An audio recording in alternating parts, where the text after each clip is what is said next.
The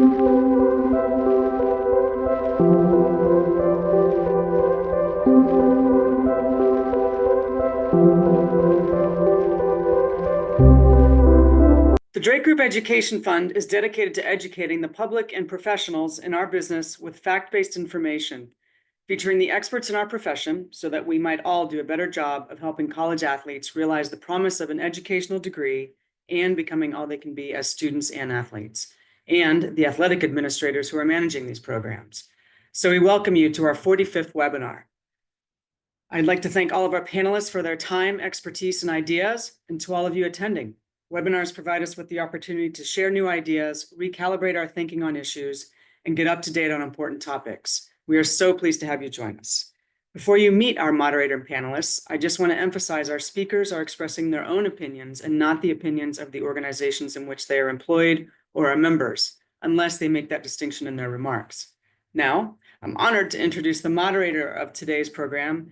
Please meet Dr. Janet Blade, Chair of the Department of Sport Management and Director of Sport Administration at Delaware State University.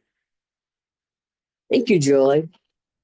When you registered for the webinar, you received the biographies of our panelists. But I'm going to take a moment to thank them and briefly acknowledge each panelist before we begin. First, Yolanda Black is the Athletic Learning Specialist and Academic Mentor Program Coordinator at the University of Georgia. Jennifer Jackson, who's an Academic Advisor at the University of Oregon. Dr.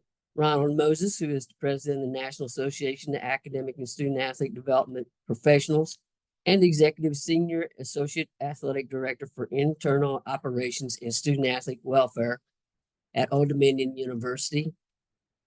And Kenyatta Walker, who is Associate Director of the Cox Communication Academic Center for Student Athletes at Louisiana State University. Thank you all for being here and all that you have already submitted and expertise that you've already given to help make this such a productive webinar. So getting started. What types of academic strategies do you suggest for student athletes who are not college ready? And I would like to start with Yolanda. Hi, Janet. Thank you so much for this question. As she previously mentioned, I am a learning specialist here at the University of Georgia. I'm also the academic mentor program coordinator for our academic mentor staff. Sometimes we have students who enroll who are not college ready. And so there are various strategies that you can use with your students, but I think the starting point is just helping them discover what their learning style is. And then therefore, after they discover that, they can kind of go towards strategies that would go best with their learning style. One strategy that I use in particular is most of the time like visual type strategies, like graphic organizers, charts where they can kind of organize their information. Also, if they're kind of struggling with organizing their information on their own, sometimes they may use Google Images to organize information and look up concepts. And so that's one strategy I lean toward. And then depending on their foundational skills in writing, they may use something I call sentence starters, which a lot of universities are starting to have that on their resource center, writing center websites, which just kind of helps them get started with their writing and help them kind of get those ideas flowing. Thank you. Kenyatta, would you like to add to that? Sure. Thank you so much, Janet. I will say to just when they come in, possibly give them some assessments to see actually where they are academically. That'll help, especially on our side within the academic advising area, so that we're putting them in courses that, starting off, they can be a little bit more successful in to help build their foundation within the college realm of in their course of study. So that will be an additional one that I would add to what Yolanda mentioned. Yeah, that's a good question, though, is when and how do you determine college readiness? Since you've been going on that, would you please go ahead and take that? No, I think that's a big one. I mean, you have a lot of students coming in now that haven't taken the SAT exams. We have a lot of our COVID babies still coming in as freshmen that don't have the really good background in English or math. So it puts us at a little bit of a one of those impasses. We have some institutions do offer remedial courses, some do not. So it really takes a lot of work on the end of the academic support area within athletics to ensure that, like I said, those assessments are done to kind of really gauge and see where they are, if they are quote unquote college ready, if they're ready for the college level writing, the college level maths, because they've been a little bit deficient in how they've gotten to this space where we call college, and the college landscape of college scholarship. So those would be things that I think it's a little difficult. It's not the same as you know it was when we went to college and we went through the SAT, ACT, went through those prep courses. A lot of our courses within high school were college based. I'm not saying that they don't do those things now, but just because of that gap with COVID, we kind of lost a lot of that instruction time. A lot of those cognitive skills that students may have had, they kind of don't have those developed by the time they get to us in college. And I would say, just to add on to that a little bit, what we don't assess and what we're not able to assess on paper sometimes is how ready are they to live on their own for the first time if we're talking about freshmen. Who knows how to do their laundry and doesn't? Who knows how to get a parking pass? Just things like that are college readiness things that we have to work with also in our field, because the coaches want them there for practice on time, and a lot of times the things that get missed are those types of other life type things that they don't feel like they have time for. So we're meeting them where they are and trying to get them to a place where they can be successful college students also. Dr. Moses, would you like to talk about how it works at ODU? Had to come off mute. Yeah, so I think, as we talk about athlete readiness, Kenyatta was absolutely spot on, right? So the ACT was one thing that was always looked at, right, where people were very critical of ACT, SAT, because they said, hey, it's not a true indicator of success once you get to college level. But what it did tell us who wasn't academically ready at certain points, right? So if you have a 9 on your ACT, I don't care if you was trying or not, right? We know we need to pull this person to the side. So it becomes a lot harder now. We do a lot of academic assessments when they get in, right? If you have summer bridge. And then you have summer bridge, we teach a class in the summer and we kind of work with them throughout the summer. Our staff instructs them, and then it's really easy to kind of pick out people that, hey, we need to think they need to go for further testing. Hey, maybe let's look at their class schedule. What becomes hard is we had 30 mid-years for football, right? So now it becomes hard because you're bringing in people and you're bringing them into a full caseload and you don't have that adjustment period. And so I think that becomes harder now because more and more student athletes across the board are coming in mid-year, and it's really, really hard to figure out and adjust. So the readiness deal, when we had just summer, was way easier. Now that, they're coming in, it's January. Depending on their progress towards degree, they might have to take certain classes. You got to get rocking and rolling. And it's not until a month or two in, and you just like, whoa, I don't know if this person can do cybersecurity or whatever it was that the coach promised them. And then from there, it's really hard to adjust because you're also trying to hit these academic benchmarks. So I think now it's a little bit worse because it's very much compressed. The timeline is compressed. So we have to kind of have some pretty extreme measures and be on them pretty early to really determine their academic status. Okay, thank you. So how has the recent structural changes to college athletics affected things like major clustering and the ability of students to change their major or degree? We'll start with Jen. Yeah, thanks for that question. I was starting to prepare for this webinar and I just started listing in my notebook just changes that have been made in the college landscape, major changes just since 2020. And my partial list that took me exactly 90 seconds was the NIL has happened, COVID, which we're still dealing with, whether that's with the COVID babies like Kenyatta was talking about coming out of high school with the lack of instruction time, or just the extra COVID year where we're trying to figure out what are we going to do with these folks academically that want to stick around. We had a student athlete that started at Oregon that just finished playing his 9th year of college football at Miami. So I do not envy those folks at Miami that had to figure out academically what to do with him. But those things all affect, but what Ronald just referred to is important, because when you do bring those students in the winter, we don't get that specialized instruction time that we would have gotten in the summer, where we bring them in at a time where we have maybe less students. There are certainly less students all over campus. There are more professors around that want to help with a population like that. We don't get that as much in the summer anymore. And that's something that we're having to adjust to.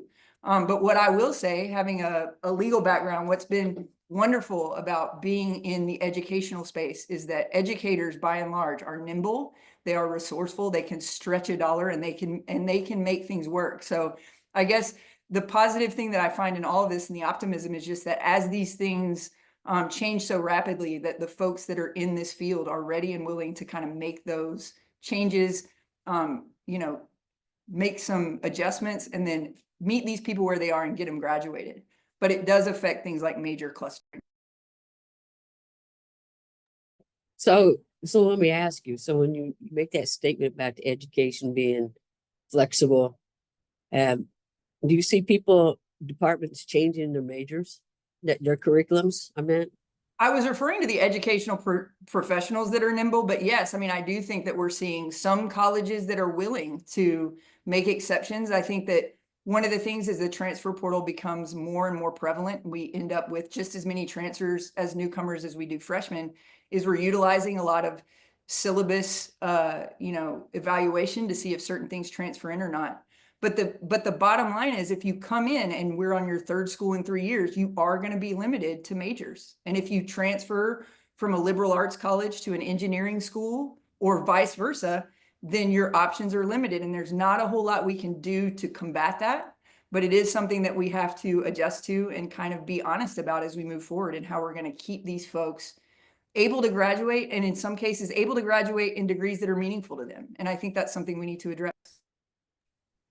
Janet, I'll add to that really quick. I think people forget, and I tell my students all the time, the old NCAA sit-out rule was for academics, right? That's what it was for. It was for you to come in, you transfer, you want to do business at Oregon, you go to Georgia, you sit out for a year, you adjust, and you can play. Well, this is the other thing. They can still do that if they want to, but they choose not to. Right. So when you talk about cluster and major, we don't really look at it. We don't talk about it anymore, because the student is almost choosing to cluster themselves. Right. You want to come here, you want to play right away. You can choose to redshirt. You can choose to major in what you want to, but you want to play right away, and you want to major in the degree that you want to major in right away. You can't do both. Right. Colleges are not made for you to transfer 4, 5, 6 times. Students do transfer. Right. Absolutely. Just like most of your regular students transfer. But on average, right, your typical student is only transferring about 1.2. Right. So, and that's taking out the community college people. So it's not really made for you to go 4 or 5 times. You have schools, SMU, TCU, certain private schools where they only take up to 60 hours, or you have some institutions, right, with good online programs that you can come in up to 90. So I think the students treat it as, hey, everybody's equal, but they forget sometimes, like, there's academic standards that are different from a quarter school to East Coast to West Coast to private to public. Like, they're different. But I think coaches and students just always assume that I'll be able to go to where I want to and major in what I want to. So go ahead. And Ron, Yolanda. to add on what you're saying too, I think that's an educational moment that we can take with our students and our coaches, ensuring that they understand, yes, this may not be the best fit for you athletically at this point, but academically, because wherever you go, you're going to have to be eligible. Academically, what is your end goal? And then vice versa with the coaches. I know in my experience with coaches and transfers, it's whatever we need them to get here so that they can play. And for us, it's being realistic. Like, coach, our end goal is to ensure they get a meaningful degree and something that they want to do. Speaking back to Jennifer's point of universities being a little bit more flexible in majors that they offer, it's happening. I don't think it's happening just because of athletics. I think it's just a universal trend to where students are a lot more flexible at this point. You know your students that are going to come in that want to be engineers. You know those off the bat. That doesn't change. But the other areas, it's hit or miss. If I don't do well in business, hey, I can go and do a minor and still get to business. So it's for us being very creative, but I think it's a lot more on us in the academic realm, where we have to find an answer, especially in athletics. We have to find an answer because they have to play. they have to be eligible, and the kids have to be satisfied of what degree they're getting. So it's a lot of pressure on us. I just wanted to add that piece though.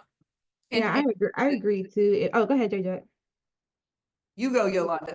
Oh, no, I was gonna say, I agree. I think it does just add a lot of pressure on us. And I think from an educator standpoint, transferring schools over and over again, like Ronald was saying, that's just not ideal when you're looking at it from an educational standpoint of being consistent. You got different academic structures, different quarters, different types of semesters, different types of classes, which is what some of the advisors spoke to, where credits may not transfer.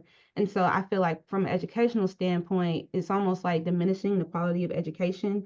And it's, to me personally, coming directly from NIL, because NIL promotes competition among schools and recruiting. And then therefore we're getting more transfers. And in addition to the transfer portal, where again, they don't have to sit out. And so I think one of the things I loved about being an educator in the K-12 system, and then also in the higher education system, is watching students grow and develop as learners and as human beings. And sometimes I feel like I miss out on that process because I sometimes only see that student for that semester and they're gone. Where I'm used to, like when I started out at Oregon, I've seen my students for at least 2 years, or at least you really want to see them for 4 years. But now it's like I'm working with this student like in a way where I don't know if I'm going to not see them after this semester. So I'm trying to say, what can I do to make the most impact on them from a personal standpoint, but also from an educational standpoint? So when I am sharing strategies with students after they are kind of understanding their learning style, I'm making sure that it's repetition, that they're learning it so they can take it with them when they go. One thing I just started because of all the different transfers and students coming in and out is giving them a actual like a resource folder, a hard copy resource folder. I know this is kind of different because most things are online, but they have strategies in here, like some of the things I mentioned as far as sentence starters, as far as reading annotation strategies, things that they can take with them onto the next university, because at least the collegiate foundational skills that they need won't change.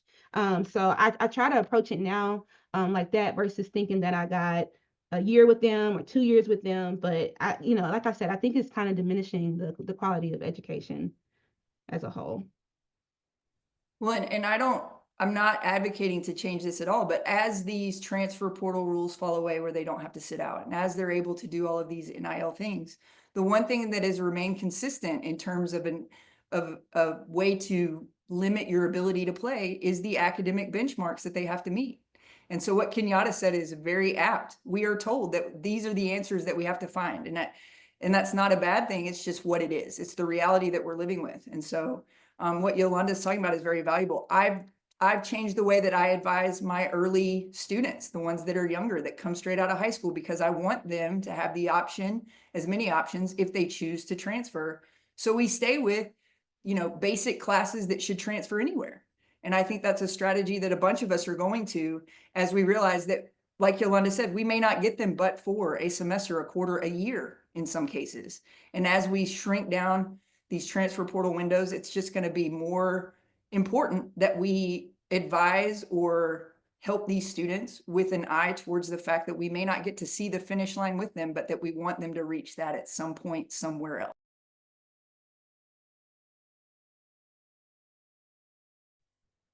Well, good thing you mentioned NILs, right? Because we got to talk about those a little bit. What impact is the NIL having on the ability of students to graduate? I know it all goes to transfer portal too. It's all connected, but talk about the NIL itself. I mean, I think one of the things I find interesting is student athletes used to choose, schools based upon the coaches, and now they're choosing it based upon the NIL. So what's that got to do? How's that work for the academic side?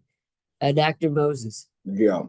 So it's interesting. I'm over our NIL and rev share efforts here, and I think what disturbed me most a little bit, right? What people think is agents, they think it's the athletes, it's the parents, right, that are really driving a lot of these decisions. You all would be very surprised at how many parents financially depend on their children. They will move to the city, right? I find myself meeting with parents like, let's say they're going to UGA, I'm moving to Atlanta. right? Let's say they come to LSU, I move to New Orleans, I want to come close, right? Even at Old Dominion, we're a group of 5, and we have parents wanting to move from Dallas to our area, and how are we setting up? And so it is really extremely interesting. So I can deal with the agent, right? That's pretty much a business deal. They say what they say. We can kind of work that out. But parents is a little bit different, right? How they value what their valuation is different. Their perception of reality of what it is that the student is going to do afterwards is a little bit different. Especially from our young men and women from low to mid socioeconomic backgrounds. Most of these parents aren't necessarily college educated themselves. So you have first generation students who are coming in and can make maybe a good 200,000-300,000, but that's not going to sustain them for the rest of their lives. And you have people around them that are saying like, hey, we can really, be good for the moment off of this. So when you have a student like that and people are coming and agents are coming and, there's workarounds, right? There are some students, I've had 2 engineering students who decided to transfer and go to Power 4 institutions to do general studies, right? And I had to have a real conversation of, you could have had an engineering degree from our R1 institution. Instead, you decided to go to, not pick on Jennifer, Oregon, for example, and do sociology, right? Not saying that's not valuable, but you could have had a certified accredited engineering degree and got a really good job when you left. And what did both those students do? When they finished at their last school, they both came back to ODU and they paid for their own classes to finish their degree in engineering, because I convinced them that it just makes sense, right? To be able to do that. So we see that more and more. But unfortunately, they're not going to experience it. Sometimes your parents say until you hit rock bottom.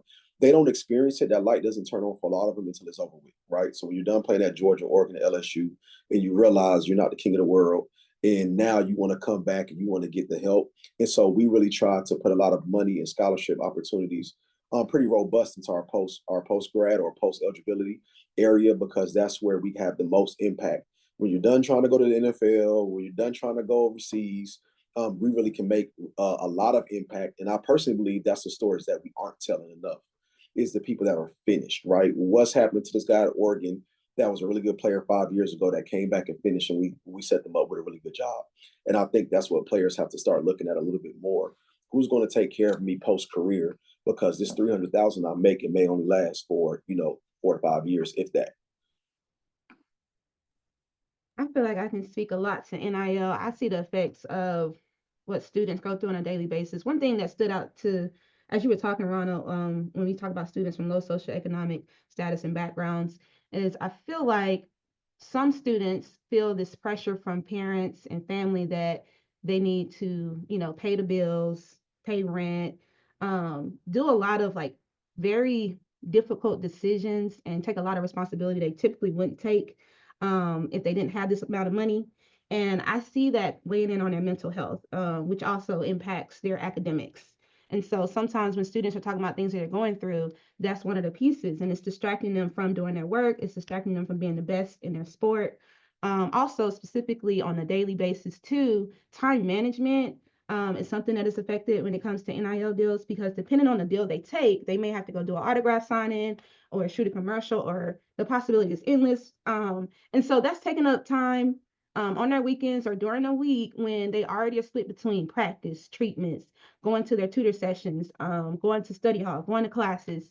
And it's like almost impossible to balance it all. And I know like when NIL was first talked about, that was one thing they thought about it. It's like, okay, how are student athletes now going to balance everything on top of what it comes with getting NIL deals? And then even just the conversations you may have to have with your school representative agent or the outside agents they have. It's really, I think, in a nutshell, it's impacting their mental health, and then also time management, which ultimately impacts academics.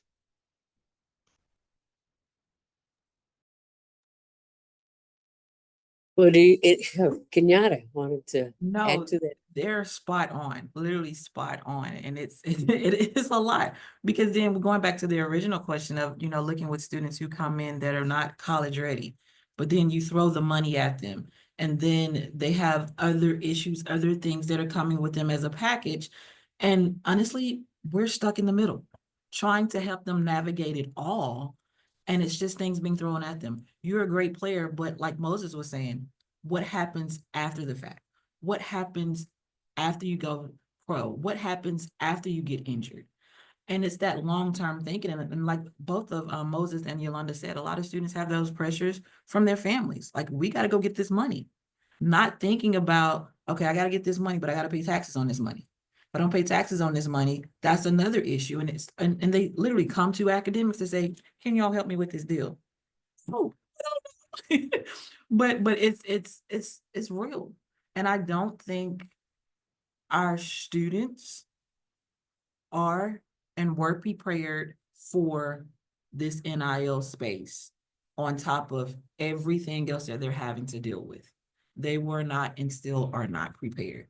We do the best we can to put the Band-Aids on to help them get to a better place, but it's still for us, and I can speak for myself personally, it hurts, you know, because you see a kid come in, they may get their degree and they may have an extra year to come back to play, and that's that NIL space where they're getting all money in. Why can't we truly take advantage of that next step, that next graduate degree, versus let's just get a certificate to get you out of here, when what's going to happen if you don't go pro? And now you've gotten all this money NIL, but you didn't learn how to invest it. So, and I think that's another area within the scholarship realm where we have to learn to be a lot more flexible in those areas to give those students additional experiences, right? You got your degree, you have another year. How can we ensure that we're instilling something in you from a life perspective that's going to help you if you don't go pro? Well, heck, even if you do go pro, how are we helping build you holistically? And those are things that I think we need to really start looking at and having discussions on within, from the NCAA perspective, from our area, from a university perspective. What are those more so on the job, hands-on type of skill sets that we can provide for those students so they can still be successful in life after athletics? That's my utopia tangent for today. I'm sure you can come up with another one later, but Jennifer, would you like to add anything, or are you just enjoying the Well, conversation? I always love hearing Kenyatta and Yolanda and Ronald talk, because they make me sound smarter when I get to add something on. But I mean, I think one of the things that we've tried to do here, and I think is universal, is the student athlete development folks are offering completely different topics than when I started here, right? It used to be, what should you not put on your social media? And they all know that now. They know exactly what not and what to put on. It's all the ways that they're being pulled in different directions. It's the financial advisor they wouldn't have had 10 years ago. It's the agent that's in their ear. It's, Ronald's right, it's the mom and the dad that need the check at the end of the month to make sure that they can meet all their financial obligations for the rest of the family. And so I think we're looking at a situation where we've got to expand what we consider to be our definition of what counts as an educated student when they leave us. Because what I think we talk about with our students is these $200,000, $300,000 payments that Ronald's talking about is life-changing money in the moment, but it's not life-changing forever if you don't know how to invest it and you spend it all on things that maybe you would regret later. I think a lot of my students are going to be upset that they spent as much money as they are on parking tickets because they wouldn't go get a parking pass. But right now, they're easily able to afford it. And so those are the types of decisions and things that I think we need to do a better job of helping all of them make at this level, because otherwise we're not reacting to the reality of the situation we all find ourselves in. So that would be what I would add on. But I think that Kenyatta, Yolanda, and Ronald did most of the heavy lifting on that one for sure. Well, that was great. So just, I think when we start to look at these student athletes, it's really interesting, right? Because we do have all these things going on. And we also have all these different categories. We have a Gen Z, first generation, underprepared, right? And so how do you determine what's the best method for each student athlete? Because again, I will say, Gen Z seems to fall under a lot of the first generation and stuff, materials. But how do you determine which method you think would work best for each student athlete? You definitely have to take it one student at a time. It's very important that, stereotypes, assumptions goes out the window. Because when we talk about the intersection of our identities, so many things make up who we are. And then on top of that, you know, your identity can become fluid in certain spaces or situations. Even when we're talking about learning styles, those are fluid because your learning style may be different from when you take math and from when you take English. So I think, again, going back to your question though, making sure you get to know the student, doing whatever it takes to make sure they also are aware of their academic abilities. And then just also their motivation. Motivation is really huge. If they're not motivated, it's really difficult for them to do sports or academics. So I think really going back to like getting to know the student from a personal level and then figuring out doing a trial and error approach. Okay, this is what we're acknowledging. This is what the student observed about themselves. Let's try this strategy. Even if whether it's an academic strategy or a strategy of making a calendar, a pacing calendar of how they're going to get their assignments done, as well as getting their treatments in and making a schedule. What works for that student? Is it an app that's on their phone that's going to help them? Is it something like a paper hard copy agenda? Are we going to sit down?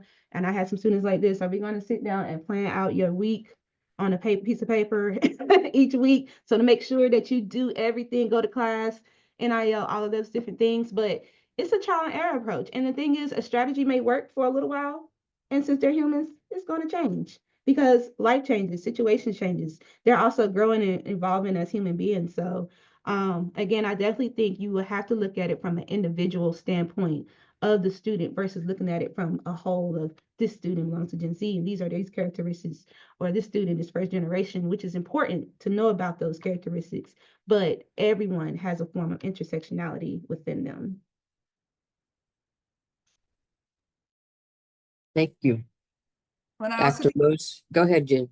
No, I was also going to say, I think it's important to find out what is important to that particular student. When we talk about different students that we find, some of them have side businesses they're very passionate about that can tie into a class that we can put them in, or that can tie into a major that they maybe haven't thought to explore before. And so I think that a lot of times, once we kind of identify what it is that they're here for and what their purpose is, I think we can be more effective in helping them get to where they want to go. Dr. Moses, did you have anything you wanted to add? Yeah, I'm gonna be honest. It starts from the top, right? And as a person who's attended and worked at different institutions, how from the AD on down, right, treats academics, student success, things of that nature, it matters, right? It absolutely matters. And not saying at different levels is different, but like I understand, I've been at different levels. I went to University of Georgia for undergrad, grad school, West Kentucky. I've worked in the SEC. I work here now at Old Dominion. So me being at ODU and being number 2 in the department, there's a lot more that I can do to make sure my coaches really push academics from A, who are we recruiting? B, what are we doing as far as academics? I don't have a single team under 3.0, right? So this is the first school I was able to do that. Now, I do understand that I could not do it at the SEC school I was at previously, right? It's between the coaches and the students, it was like, you want us to do what? So a lot of times it's a coach, it's a difference in culture. So you have to set a culture of expectation, period, right? Whether it's academic expectation or just holistic development expectation, you have to, right? So there's so many things that we've been able to accomplish here, from GPAs to our graduation rate to being top 10 in community service, only because we say these things are required. And if a student wants to leave because I want to make them go to study hall, I'm okay with that, right? Now, again, I know that's not okay everywhere else, but what I'm hoping is that within, as we innovate, right, students will leave for whatever different reason. I'm hoping that the next crop of leaders, ADs, future focused people aren't just thinking fundraising, but what's the welfare of my student athlete? Am I making sure that this person is getting a degree? Am I making sure that we're setting them up for success versus saying like, hey, we're going to leave everything with 100% in the coach's hands, right? And I love coaches to death. I started off in football coaching as a GA, but that's just not their priority, right? That's not their priority. So as administrators, all the way going up, I'll tell people individually wherever they are, you have to make sure this is important to your AD, right? You have to make sure this is important to them because they don't know, especially if they were fundraising, if they come from marketing, they've never sat in the academic center. They've never sat in the training room for any length of time. So it has to start from the top if you really, really, really want to drive success.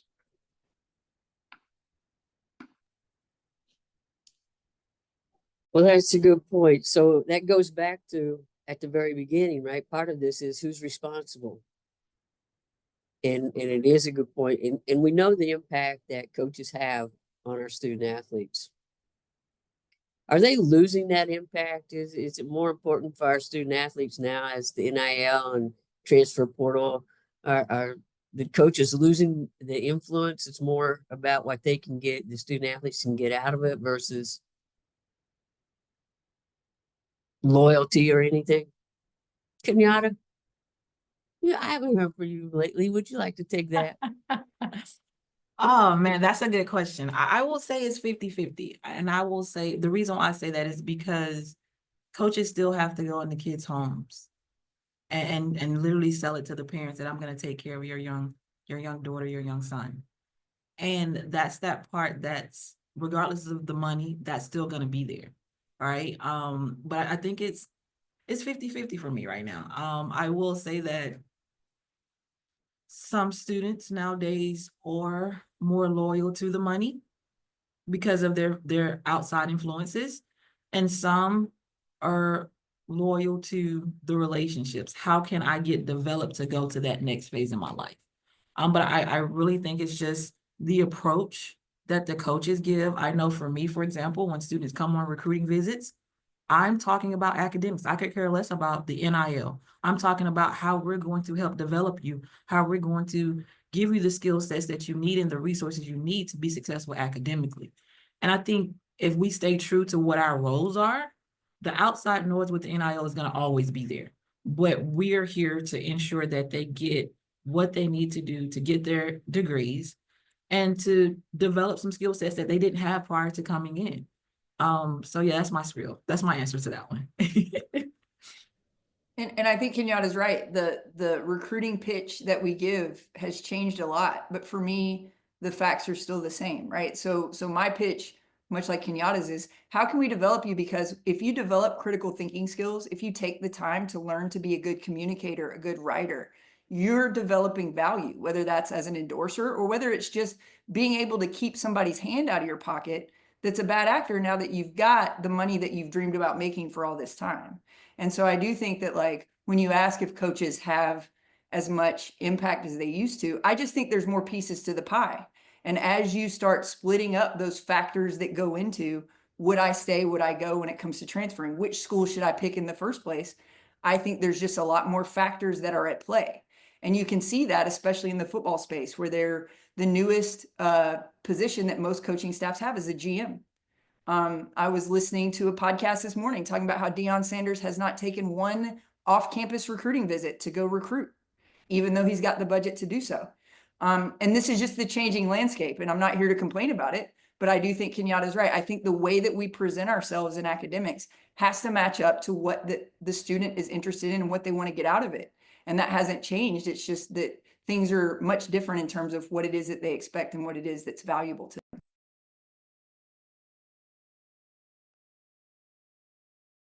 Well, speaking of changes, how have the most recent changes affected the academic side as far as the academic calendar and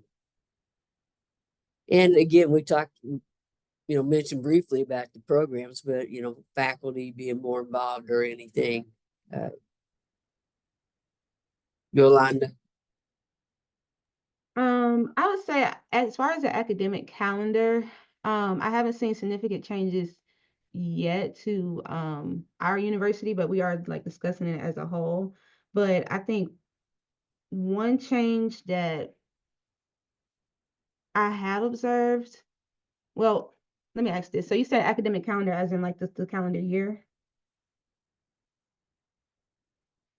Well, Yeah. academic calendar in relation to the graduation rates. I think from a learning specialist standpoint, I would say professors are adjusting sometimes what students can turn in and how they can turn it in, kind of like implementing like AI implementation into their syllabus now, because first it was no AI and now they're implementing it. And so I've seen that adjustment. I haven't seen like a calendar standpoint.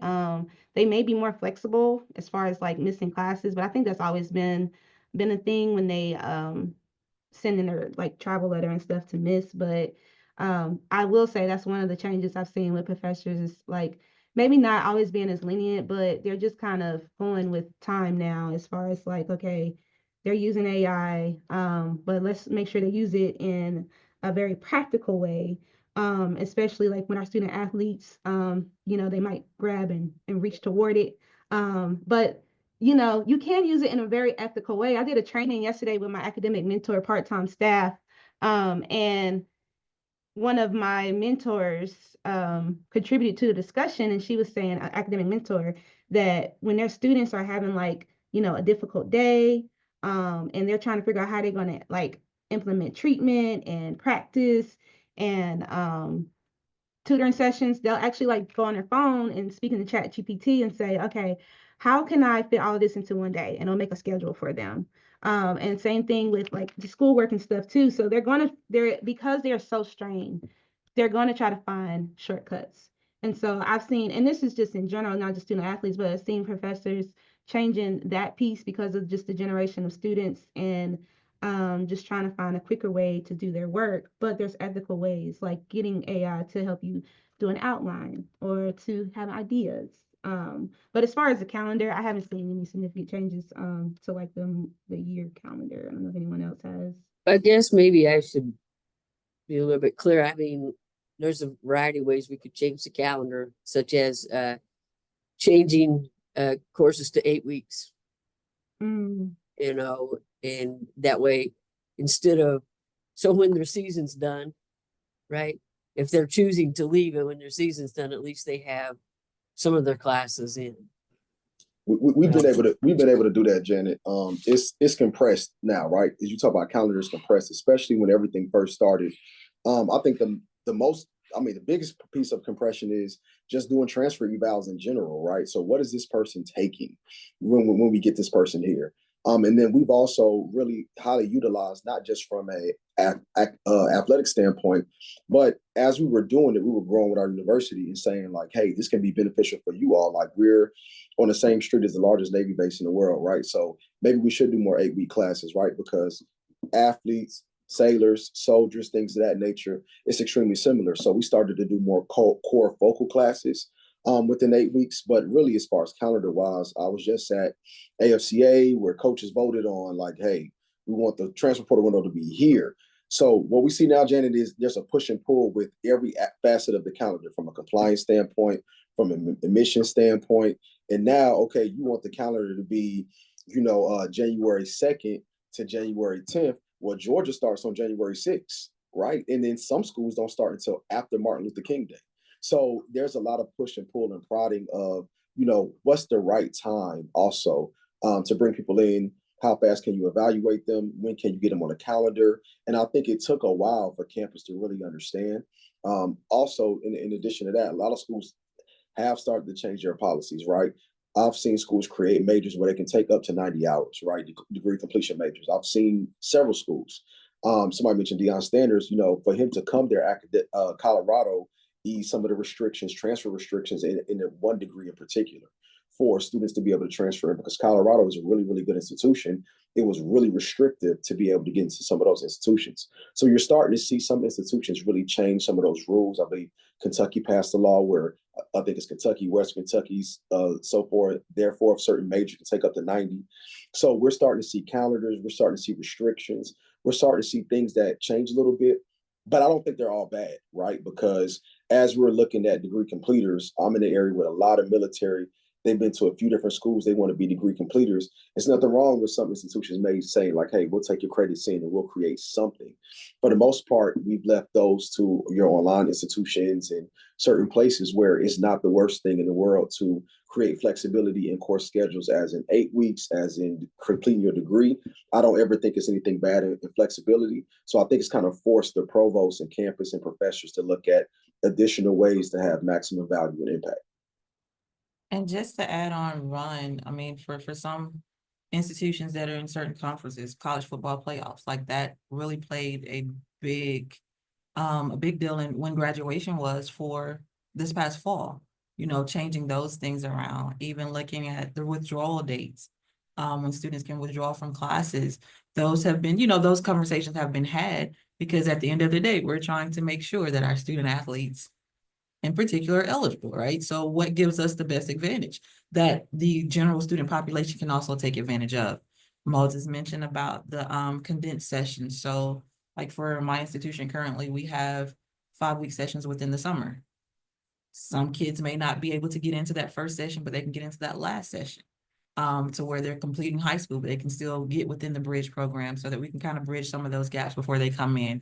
Even looking at winter intersession, those times in between the fall and springs, to where used to they were popular, really popular. Now it's like, okay, do we need to have them? Do we not need to have them?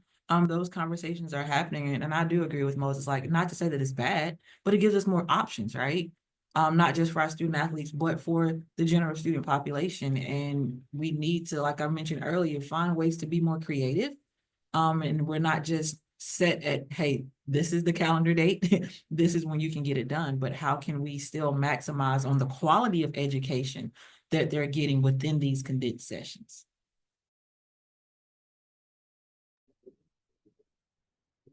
Jennifer, do you have anything you want to add? Well, I mean, I think as we talk about this, I mean, those of us that work in the class scheduling areas and things like that, I think that sequential courses as you're transferring in and out can make a big difference. I work at a quarter school. And so, you know, we bring in folks in January, and then we bring in folks again at the beginning of April when we start our spring term. And so a lot of times that can be an advantage, but if you go from a semester school where you did two courses for 1 year and you go to a quarter school and it's 3 courses for 1 year, a lot of times that doesn't add up. And so I think as we move forward with 8-week sessions and inter sessions and 5-week sessions, I think we also have to look at maybe teaching a trailing sequence that comes in and starts in the winter, starts in the spring, so that we can plug these people in at the place where they would be at their former school and allow them to continue in those majors that sometimes aren't possible given the break in what they have to wait on for those classes to become available to take again. So I think it's just going to be a holistic approach. And again, I want to kind of say that we've got a history of being nimble and able to adjust. And I think all of the ideas we're throwing out today are important because they serve not just our student population, but really the entire student population of a university when you extrapolate it out. So. That's true. And I wanted to just chip back in. Thank y'all for that information. Because my background is more as a learning specialist, not as advisor. So I'm not as in tune with the withdrawal dates and calendars. But again, well, I still want to contribute to the conversation. And I think like one thing I heard about this year and we kind of looked at was just like the college playoff model, the new college playoff model, because like we were worried, I'm at Georgia, we were worried like, if they go all the way and classes start January 6th, how are they going to do their assignments? How are they going to catch up on their work?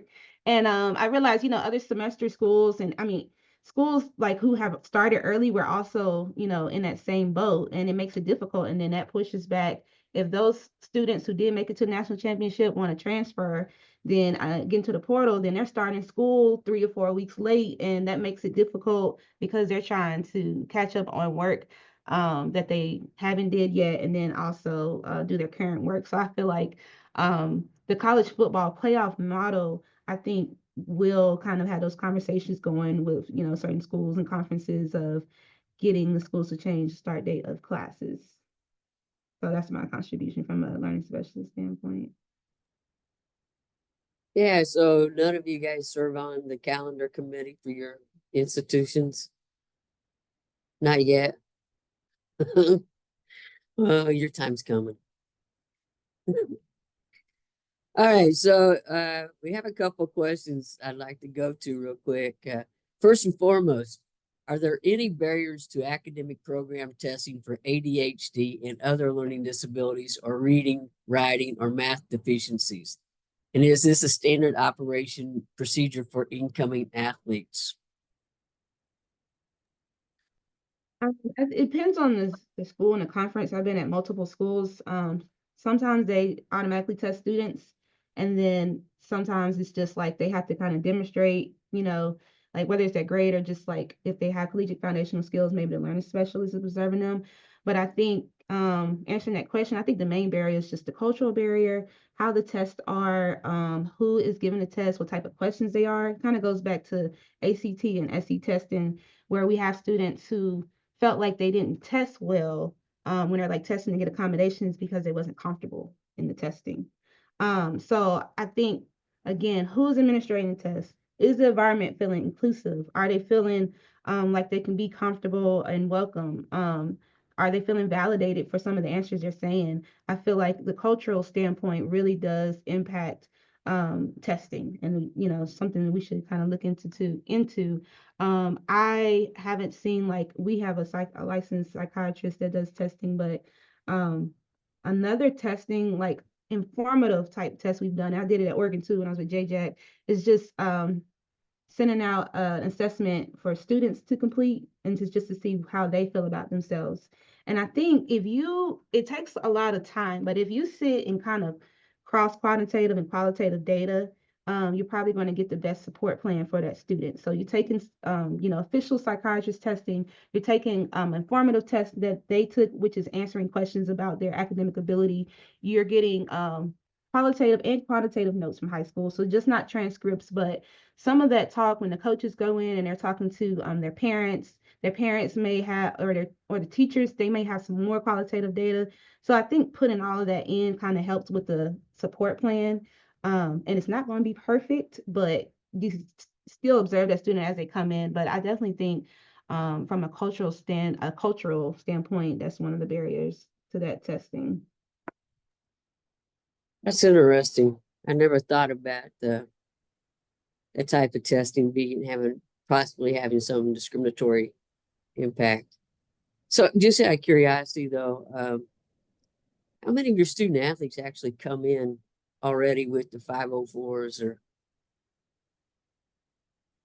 Well, those who actually need it, are they actually coming in with already assessed and being used at the other lower levels? from my experience, what I observed, like the students I've gotten, like the mid years and new freshmen that came in since the 3 years I've been here, it seems that they don't. And I don't know if that's a whole nother conversation, but some of the high schools they go to, they're just kind of, pushing them along because they're good at sports, and they just didn't get those accommodations. Learning disabilities like dyslexia, dyscalculia, or just ADHD, none of those got acknowledged when they were in the K through 12 system. And from an educator standpoint, I used to teach in the K through 12 system. I think that some of these high schools that they go to, and those are like high schools where they typically recruit from, they don't, really get pushed or they're not held accountable for doing rigorous work. And so it's not identified. And so we're going through that process, which is making us go backward. And then they're like, trying to process that they do have some sort of disorder is one thing. And then again, starting from scratch and figuring out, okay, how do we navigate disorder? What strategies do we use? So, but that's my experience. Like, even when I was at like other schools too and other conferences, it seems like, and I've been at all Power 5 schools, that might be why they're usually coming from high schools like that. So they don't know that they should have had like an IEP or 504 plan in high school. So, and that's just my experience. I don't know if anybody else has something to contribute. I would agree with Yolanda. The number of students that do come in with documentation or that want to share their documentation, it's the numbers are down compared to the ones who actually need to go through the diagnosis and need to, receive those accommodations.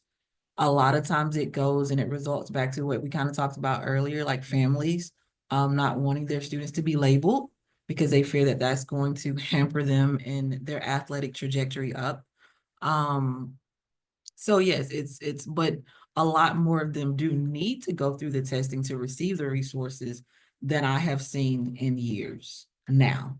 Our students coming in now, they need to go through the testing to receive those resources so that they can be successful.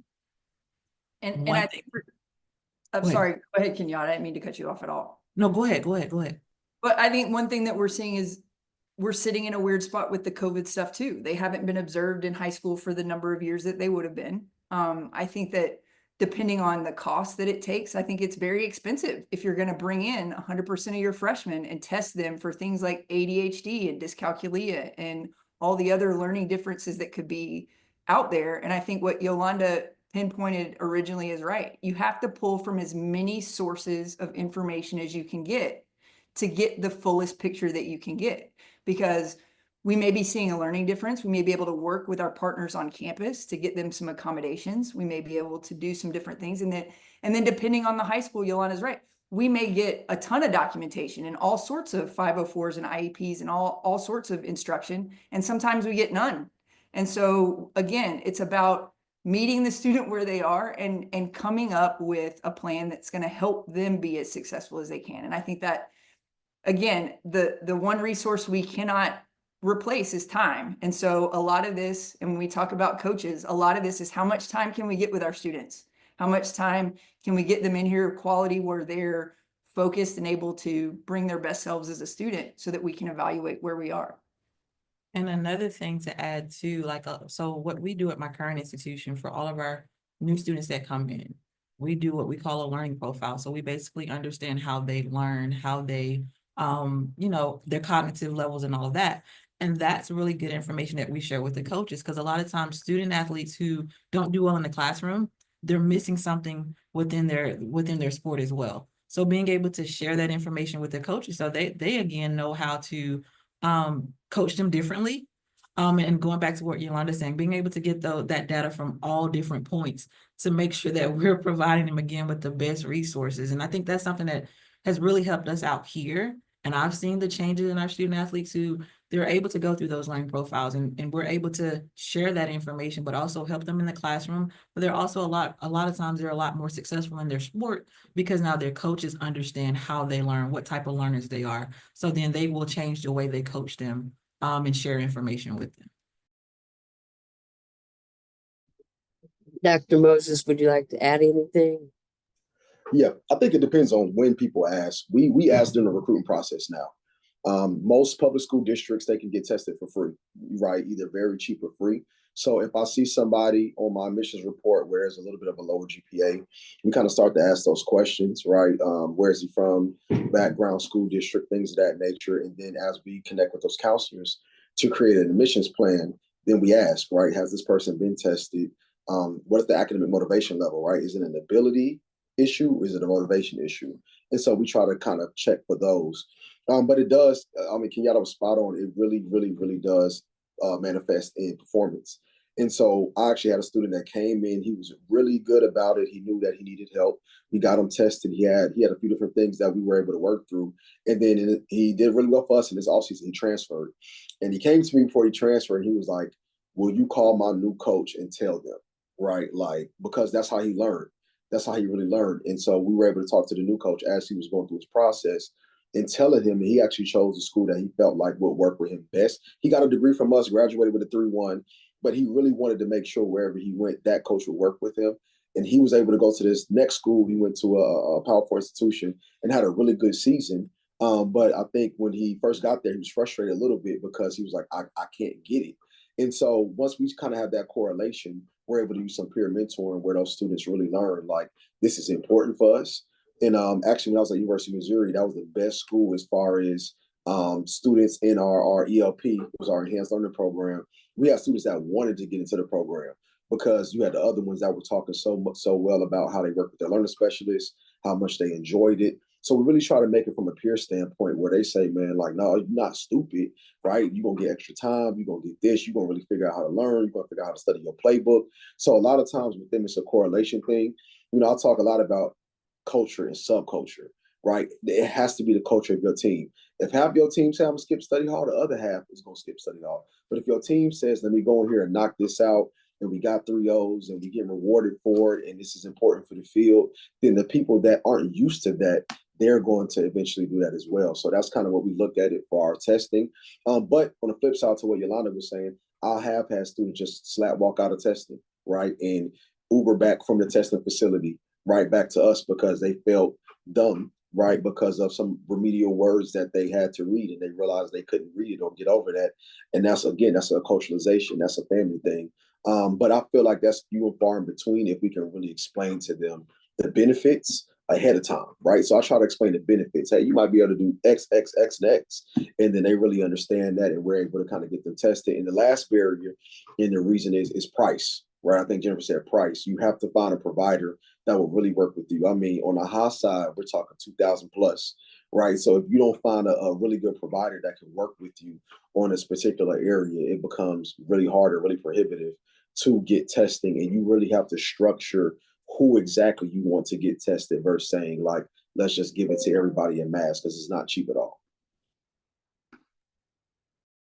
Great. Well, we're going to go to some of the questions from the audience. With the increased pressure on advisors to ensure that high-risk transfers meet academic requirements despite early warnings, where do you draw the line on accountability? How would you define the level of responsibility of advisors, coaches, and the student athletes in their academic success eligibility? That's a mouthful. Sorry. That was a lot of question. I'll take part of it, I guess. The way I consider my role, especially when it comes to recruiting and with transfers and that sort of thing, is to present the most accurate and complete information I can do. If a student is coming in and we don't offer the major from the school that they're coming from and they're going to have to switch, I like to be really honest and upfront about that, because we are considering different factors than we used to. And so if I get a student that's able to come in and play at Oregon and then afterwards go back to Old Dominion and finish in the degree program that they want, maybe that's the best option for that student. I do think that it's incumbent upon everyone in this recruiting process to be as upfront as possible, and that doesn't always happen. And I'm not speaking specifically about anything, but when you're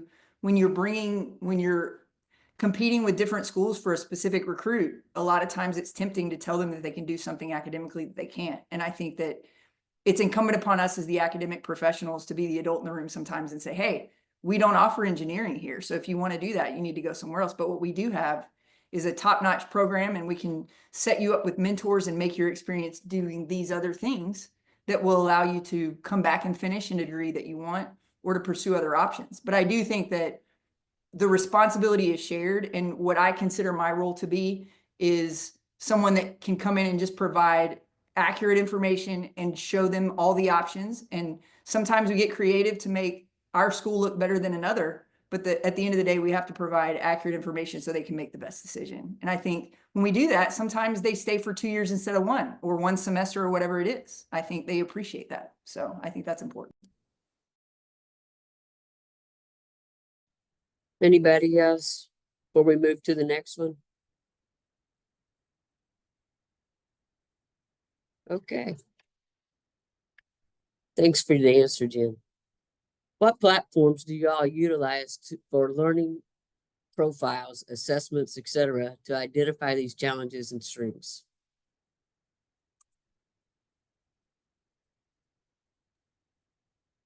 I mean, I think it's more of a question for me. I guess, again, it goes back to the type of psychiatrist testing that the psychiatrists use for the different learning profiles. Again, we use assessments where students, like, will say, what is your strength when it comes to academics? What are your weaknesses? How is your academic habits like in high school? Just asking questions to kind of get them to facilitate it. And then some students may not be able to articulate that. So then we have like a scale from like 1 to 10 to kind of rate it, to kind of picture like where they are.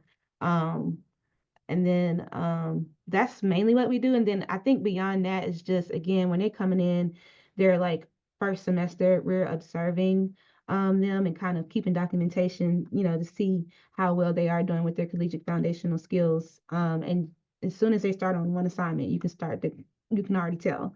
And then you're kind of looking at the progress to see, like, well, are they learning quickly? Will they continue to need a learning specialist or the top support? But that's typically what we use to kind of assess learning profiles.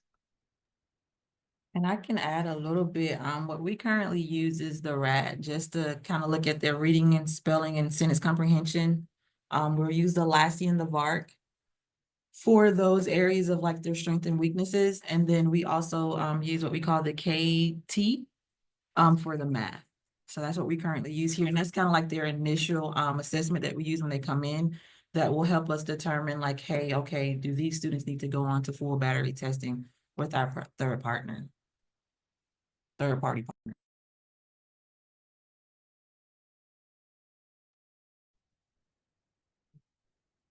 Okay, thank you. Anybody else? I'll let y'all, anybody else want to jump in? Okay. Do D1 athletes actually have time to get the education they deserve?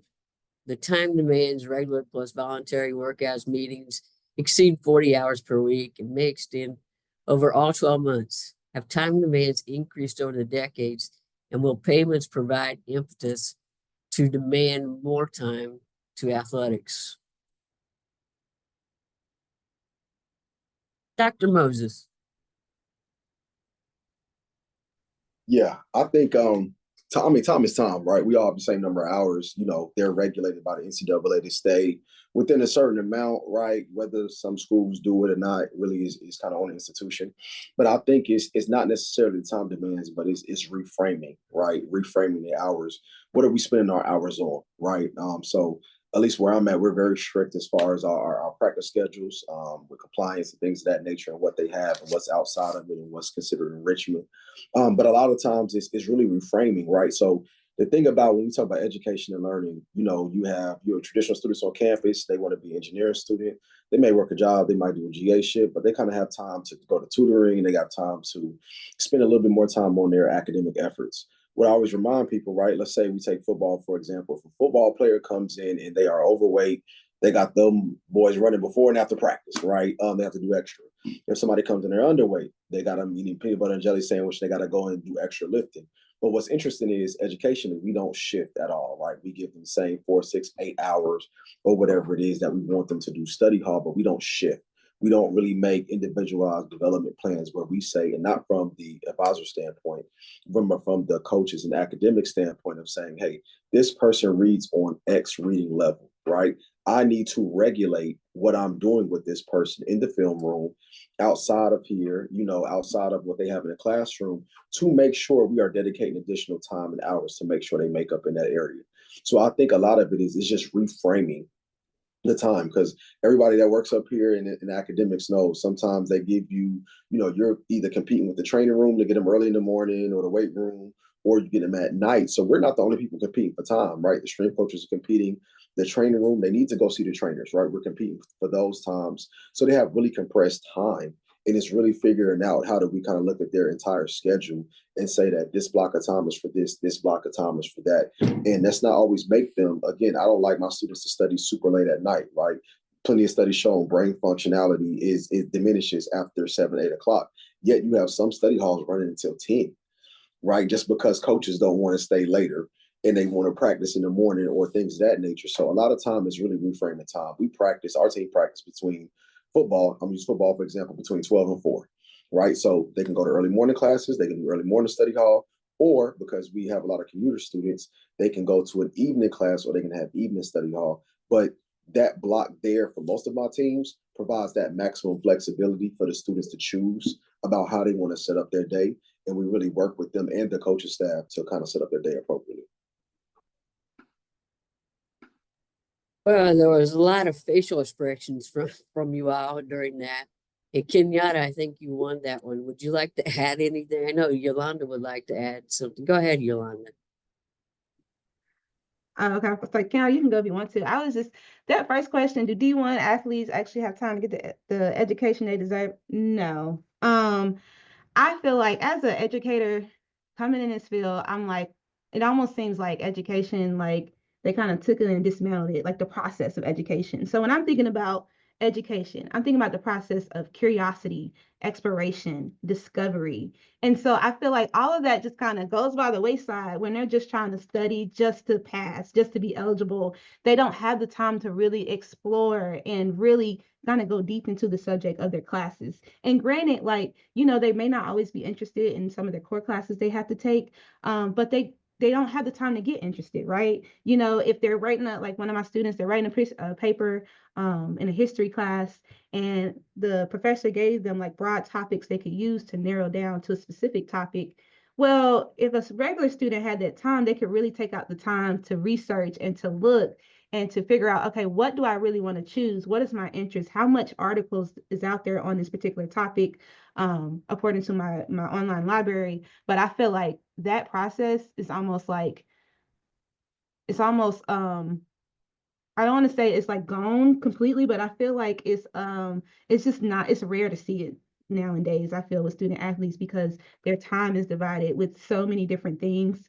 As a learning specialist, I try my best to, try to get them to go through this process. Isn't this interesting? Have you had this before? Maybe we should do more research on this. Because ultimately that's what education is. It's not always about the test results, or your grades, but it's like discovery, learning, exploring. So I just feel like, of course, everyone talks about this. They're pressured to go into certain majors so that way they can practice and all of that. And so they're not even able to gain that, have that experience, and then say, hey, you know what, I want to major in this. It just doesn't happen most of the time. But I would just say that I think what Ronald identifies is important, which is they are getting pulled in a bunch of different directions. They're getting time added in a bunch of different areas, but the one place time is never added is the academic spot, at least normally, right?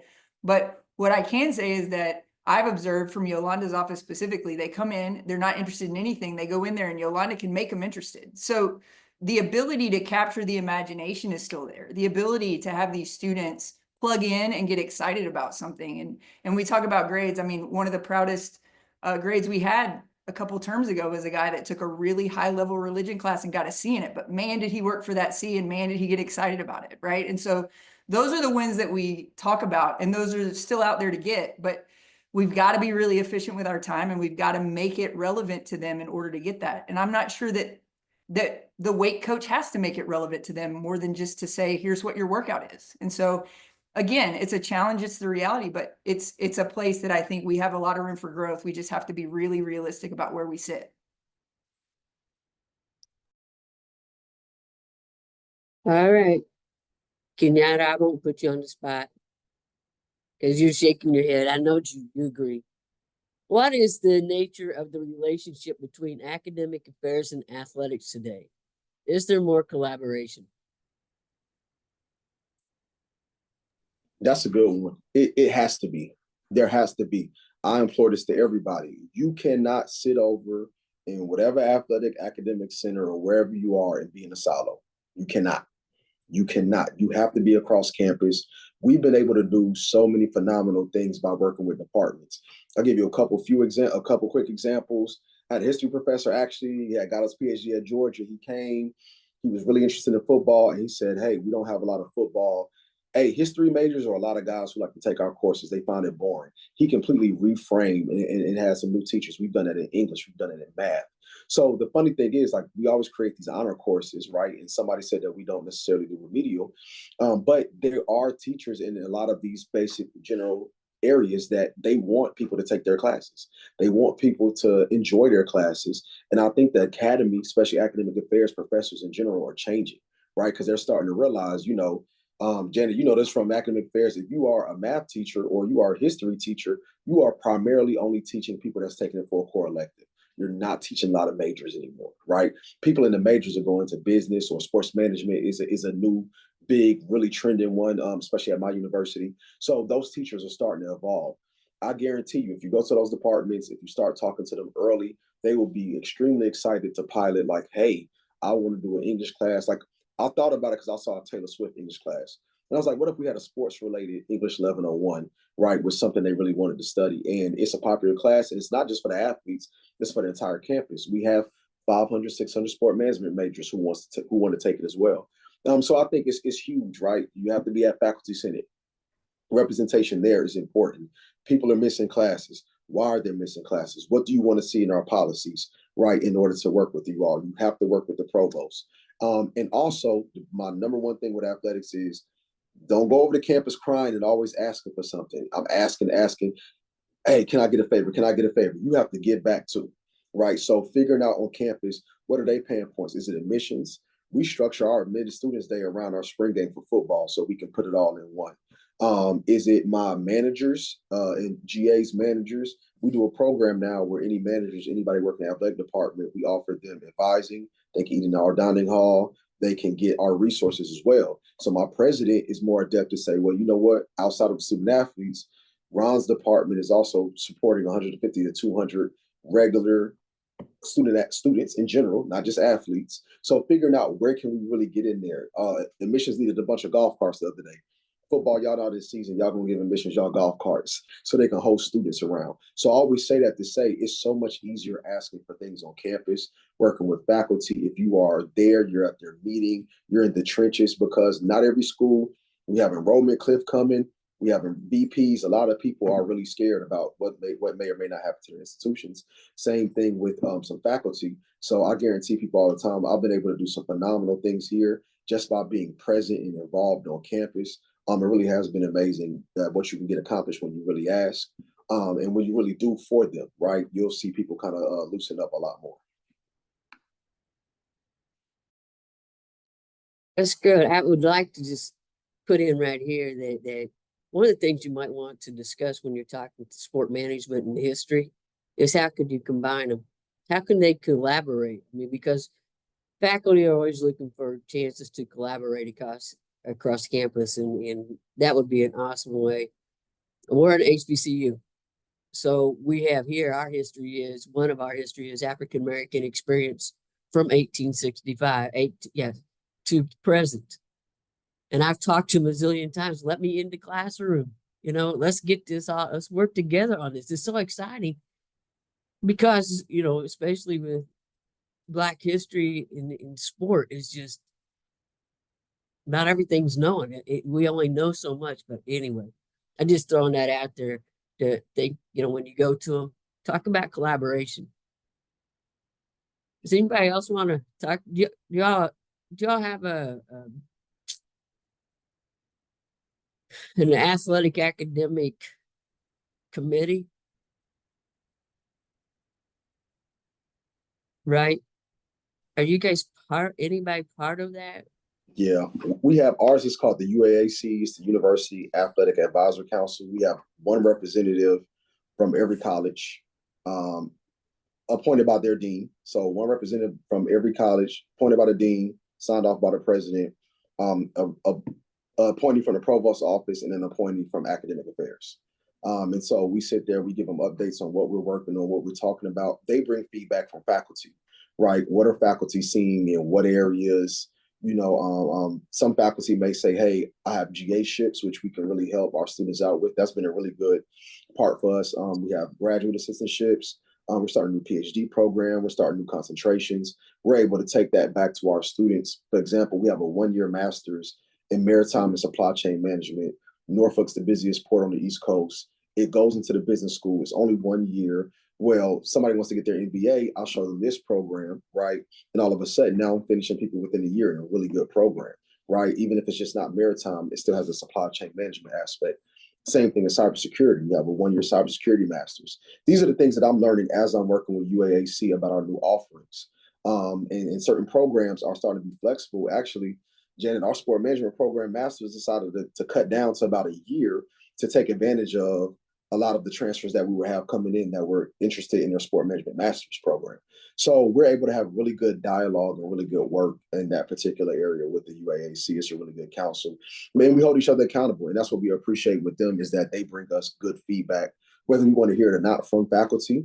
I just got, my last meeting was about academic integrity. They really was on me about, Ron, the athletes are killing us with AI. They are killing us with, they're not even trying. Right, certain teams. So we have to implement our own policies of, if you are an habitual violator, you will have to set a practice, you will miss a part of games, things of that nature, depending on how much you were triggered. So that was kind of our reaction to tell them to make sure the provost knew that, hey, we see and understand it's a policy, right? It's an issue not just for athletes, but for everybody. But if they can attribute something to a particular group, they will. And so we have to make sure that we're doing our due diligence in order to work with those particular areas.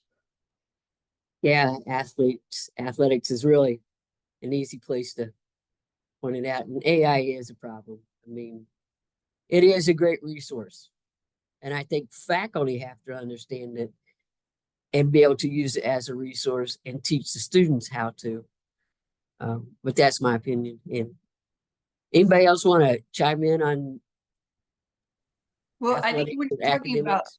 I think when you're talking about collaboration, minors also are a great way when we talk about collaboration between departments, because when we talk to recruits that are especially transferring in and wanting to do a certain major, sometimes that's not possible, but if we can work in a minor, then that doesn't necessarily compromise their ability to play, but it also allows them to kind of explore an area of interest that maybe they wouldn't qualify to do as a major. And so we've been utilizing minors and certificates a lot, but I think the ability to get a major thrown in there, or like Ron was talking about, like a 1-year grad program, anytime we can find those are huge. But I do think that if we're going to do that, it's incumbent upon us to send them students that are ready to learn and ready to contribute. And I think that we have a unique opportunity because we do bring in student populations that maybe are from all over the country, where some schools are more local. And we have students that are going to bring a unique perspective. But once we bring them in and once we put them in that position, we have to make sure that they're prepared to be contributing students in those cohorts and in those classes. Thank you. Yolanda, Kenyatta, y'all good? Okay. Yeah, I mean, I agree with what you all were saying. Janet, when you were talking about, we kind of call it like the cross curriculum approach of, combining things that students are interested in, subjects with other subjects, because at the end of the day, every subject got history, every subject has the core reading, every subject has the core foundational skills that you need that you can intertwine with it. So, for me, when I try to get a student interested, is making that connection. What we call it activating existing schema, like before they read or before they're looking at a topic. So it's like, well, have you ever, witnessed this? Have you ever had this experience before within this particular setting? I think going back to making those connections helps. So if you're collaborating some of those classes with other topics and subjects and departments, I think it's very helpful to kind of get their interest. Yeah, and again, I think it's a great opportunity for faculty, to help stimulate some interest in some of these classes where you kind of yawners. But anyway, we have about 5 minutes and I want to get through at least one more of these questions. It appears the autonomy schools are keeping 3 to 5 teams on campus for training sessions during the summer. Are athletes there just to train, or are we maximizing this opportunity for summer classes or remedial work? I can speak on this a little bit. I will say for us, like, we try to make sure that we maximize that time when we're talking about pushing these student athletes to graduate, and especially with the condensed summer sessions that we have. We try to maximize, like, hey, if you can take 12 hours in the summer and they're online, they're typically going to be a little lighter load. We want you, and we're pushing you to do that. In some instances, do we come up with, or do we have a little resistance from coaches? Of course, but it's about the message, right? It's messaging of, hey, we're trying to get them graduated. But yes, we do take advantage of getting them in the summer, whether they're coming in early or whether they're continuing students, and we're trying to maximize on getting them out. A lot of our student athletes that have internships, we oftentimes utilize the summertime to get those knocked out because it's not coming up against their season or, their training. So we really utilize it, and the fact that we're trying to push them to graduation and speed up that graduation clock.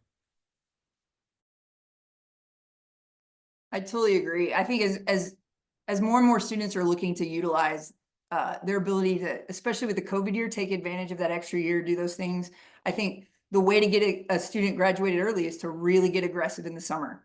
And that's when we have the most ability to put them in classes at any time of day versus practice times.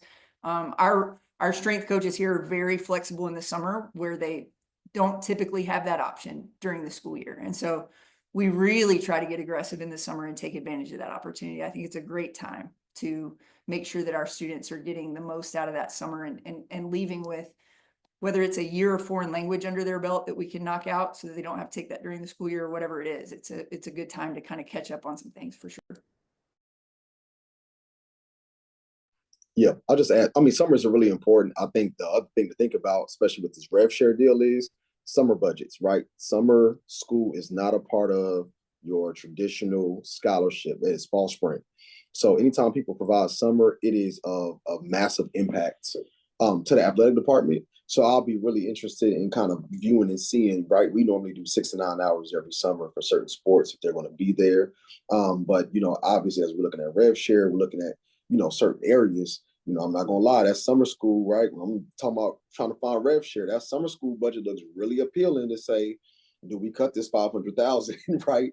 And be able to give that to the athlete, or do we're starting to do what I call an athletic necessary package, right? So Jennifer talked about parking. We automatically pay for parking. We're taking that out of what we was gonna give you.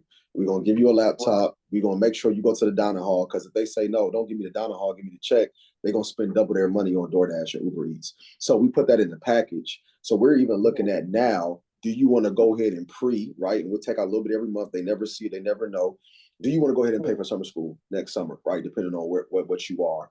And we're working some of that stuff in, because we know if you just give them the money, they will never do it themselves, right? Our parking pass is $88 a semester, right? Which is different from a lot of schools. We got a lot of parking, a lot of options. They will not purchase it, right? So we had to start making sure that we put some of those things in and put it into what we call a necessary package. And we're starting to look at summer in the same way. I just want to add, summer is like a very essential time for student athletes, especially if they're just starting. The summer bridge programs, I know many schools have that, where they can kind of go ahead and like learn just how to navigate a syllabus, like what is college like, and then also just again kind of reinforces some of those collegiate foundational skills before they start taking 5, 6 college level classes, and then they're kind of tuning out when we're going over those type of exercises. So I think it's important. And then just from a continuing learning standpoint, you've heard this before. It's like when you're out for the summer, you kind of lose some skills. So I think like kind of keeping them keeping them in that mode and continuing to go through the summer and it being consistent and sharpening those cognitive skills. And of course, you know, they need breaks as well, but you know, as long as they have the breaks in between too, for summer, I think summer is very important. Okay, well, we're coming right up on 3:30, so I want to first and foremost thank you all for being here. This has been the best panel ever. So give yourself a round of applause for that. And I know everyone will agree with me that y'all have been the best. And I want to thank the attendees for coming and for all your questions.